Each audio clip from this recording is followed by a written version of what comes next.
Unë kam vlerësu në opinionin tim që do ishte shumë mirë me shfrytzu këtë platformë për çdo zhvillim, për çdo avancim që mund të jetë në aspektet e dhimbjes.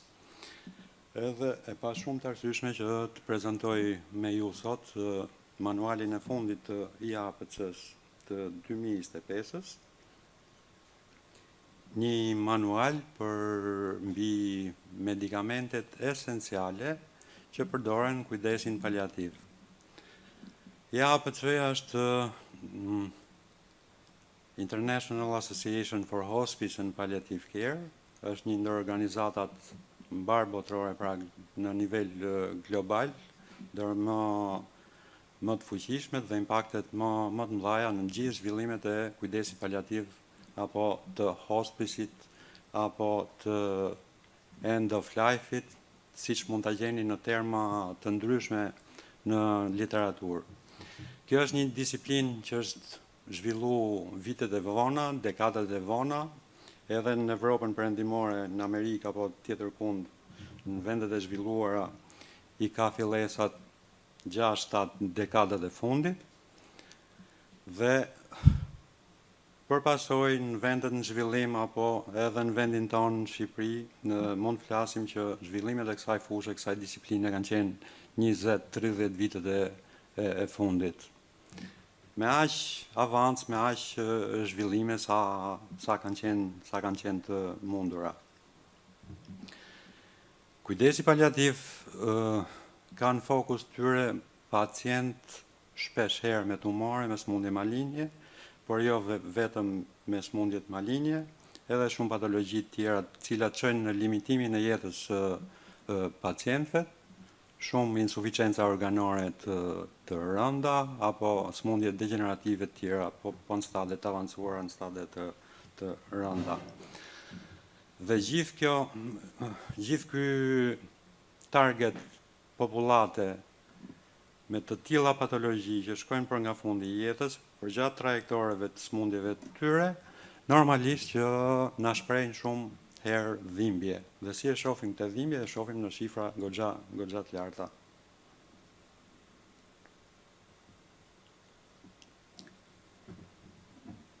Pse është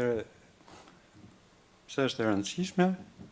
Absolutisht është ajo që gjithë e dim, që dhimbja normalisht që ul cilësinë e jetës, është një kondicion shumë i vështirë për pacientin, jo vetëm për pacientin, për familjen, për gjitha strukturat që duhet përballen me tilla punë, me tillë pacient.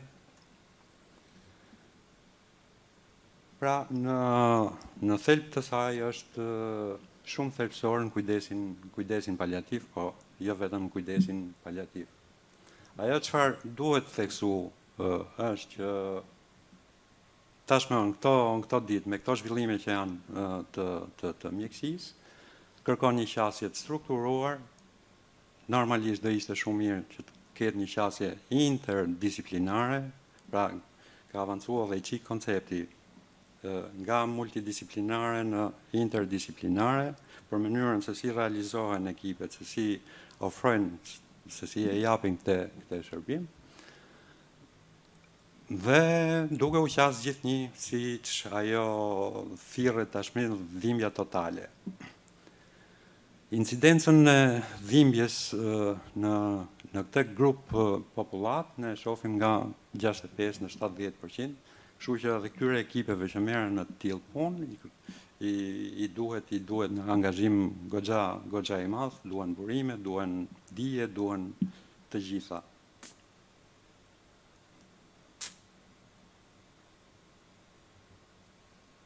Kush është konteksti global nga erdhi origjinoja dhe kjo iniciativë? Pra kujdesi paliativ është një disiplinë globale, pavarësisht se është e dekadave të fundit. Ka pas rekomandime të shumta, ka pas rezoluta të shumta, ka pas ndikime të shumta nga OBSH-ja, nga kjo organizata për hospice kujdes paliativ, siç u thash, por edhe nga organizatash po prap shumë e fuqishme si International Association for Study of Pain, ku unë prej kohësh kam pa, dhe më thonë, që janë dy organizata që kanë bashkë vepru, kanë bashkë punu jashtë mase shumë, dhe do t'ju them që edhe shumë nga autorët apo nga ekspertët që kanë marrë pjesë në përpilimin e këtij manuali, një shumicë e tyre janë edhe affiliate me International Association for Study of Pain. Pra kanë pa nevojën e madhe për të standardizuar në një farë mënyre, sepse ajo kërkon punë të jashtëzakonshme, për të standardizuar trajtimin e dhimbjes në nivel global.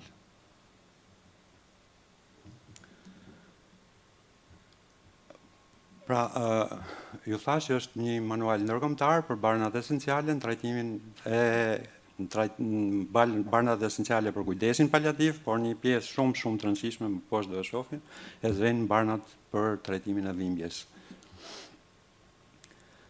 Ka qenë një core group i APC-s, pra çfarë janë edhe autorët, atë që ju thash janë edhe affiliate i APC-s, kanë rekrutu 57 nga bashkëpunëtor në vendet ndryshme të botës, pastaj 21 ekspert të kujdesit paliativ, të hospicit dhe kujdesit paliativ në 21 vendet tjera.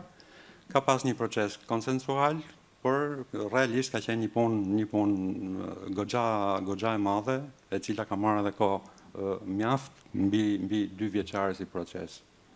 Dhe është publiku në mes të vitit 2025,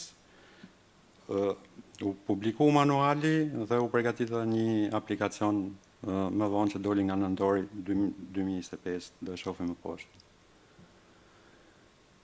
Kam qenë pjesë e grupit të ekspertëve të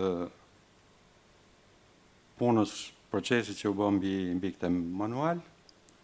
Kjo është një shpërndarje gjeografike për të pajë qik, thjesht për të rreq vëmendjen, dhe më thonë që ka pas realisht një impakt ndërkombëtar. Kush ka qenë qëllimi dhe objektivat? Të shifeni qik praktikat në vendet ndryshme, në ofrues të ndryshëm, në provider të ndryshëm që japin kujdes paliativ, të identifikohen sfidat edhe të shkohet me disa rekomandime dhe sugjerime për të standardizuar trajtimet në kujdes paliativ dhe trajtimet dhe dhimbjes në kujdesin paliativ. Kush ka qenë metodologjia, ka pas disa etapa, u përdoren rreth 19 nga guideline-at më të mira në këto drejtime, u mblodhen shumë të dhëna, pati një Delphi proces, një metodik Delphi, pra që shpeshherë në shëndetësi e kanë adoptu për si metodik, sepse në thelb saj ka edhe një formë konsensusi për gjitha këto praktika dhe për gjitha këto rekomandime për medikamentet esenciale të kujdesit paliativ. Derisa shkon etapa e fundit në versionin final. Paka shumë ajo çfarë ju shpjegova deri tani. Duhet thënë që gjitha ato proceset e metodës Delphi, se si erdhën të dhënat, se si u interpretuan dhënat dhe se si u rekomanduan, kanë pas mbi bazë saj një indikator që pragu i miratimit të gjitha këtyre rekomandimeve të ishte mbi 70%.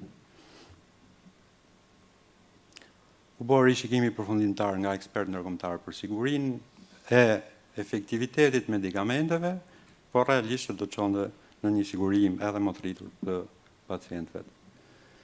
Kjo është një tjetër imazh për të rrejë vëmendjen se ndërkombëtarisht në provider të ndryshëm që japin shërbimet kujdesit paliativ, të hospicit, të pain management, se nga kanë rrjedh datat dhe si është përpunu i gjithë ky informacion. Dhe çfarë shohim në këtë manual? Është një kapitull mjaft i strukturuar vetëm për dhimbjen, mbi dhimbjen dhe për medikamentet për dhimbjen. Thjesht për t'i pasur s'është as vendi për të diskutuar mbi këto medikamente. Realisht ky manual nuk është se ka synu specialist kujdesit paliativ, ka synu mjek të sistemit parsor shëndetësor që të marrin këtë lloj njohurie, sepse portë e parë e përballjes me këto pacient normalisht është sistemi parsor shëndetësor. Ibuprofeni, janë marrë gjitha grup medikamentet me radhë, deri ke më e rëndësishmi në opinionin tim.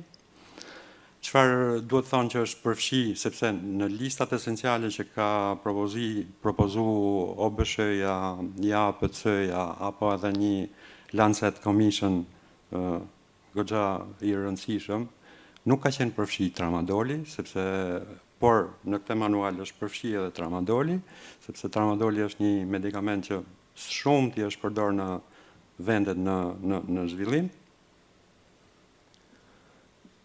A ka medikamente tjera përveç atyre, po është i përfshi në manual fentanyli, hidromorfoni, metadoni, oksikodoni dhe shumë i rëndësishëm edhe antidoti i tyre naloksoni, sepse në një situatë keqpërdorimi apo diçka tjetër, normalisht mund ta shohim veten përballë një problematike të mbidozimit të opioideve dhe normalisht që duhet jetë i disponueshëm antidoti që të mundesh me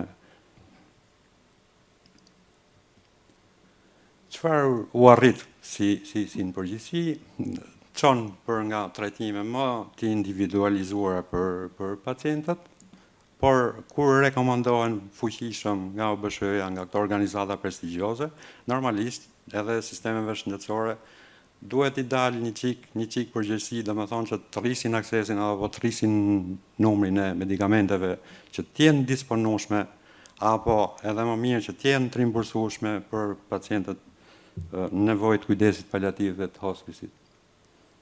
Edhe atë që tham, standardizim të praktikave klinike.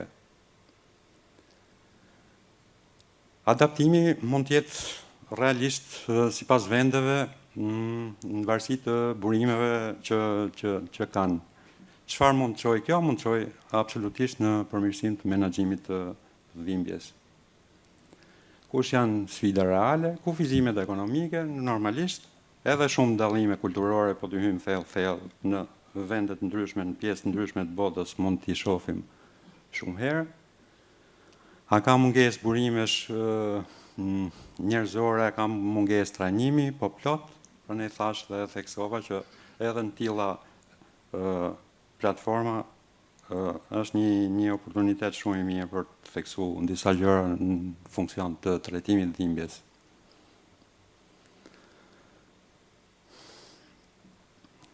Atëherë është i aksesueshëm në faqen e IAHPC-s, mund ta downloadoni, është një tool, është një instrument shumë i mirë, domethënë për gjithë mjekët, për të orientuar në përballjet me një cmur nevojë kujdesit paliativ. Përveç manualit ju thash që kanë zhvilluar edhe një aplikacion, palimedicinë quhet, edhe ky mund të shkarkohet. Kush është avantazhi i atij, sepse funksionon siç jemi mësuar herët në mënyrat klasike me handbookun në xhep,